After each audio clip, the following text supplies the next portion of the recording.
Mga kabaw, ano kaya magandang gawin sa daan na yan? Naglaylayan na yung mga hose. Kawawa naman yung mga dumadaan na motor. Hindi lang motor, pati yung mga dumadaan patawid sa hagdanan.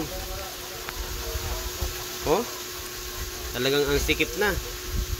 Walang action, oh. Kawawa yung mga bumababa galing sa hagdanan, tumatawid. Oh, may bata pa.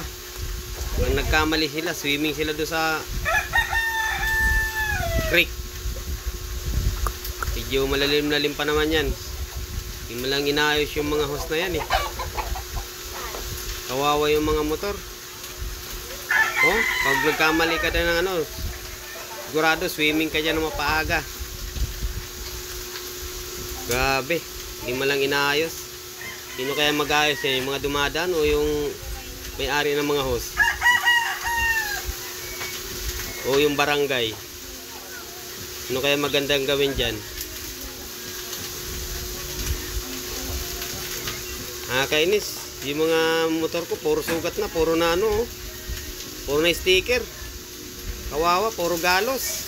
Kakadaan sa daan na yan. Oh, wala na. Kawawa, si Baby Clay. Araw-araw, ganyan ang diadanas ko dyan sa daanan na yan. Pati tapaludo, biyak oh. Ay, map guard pala, hindi tapaludo.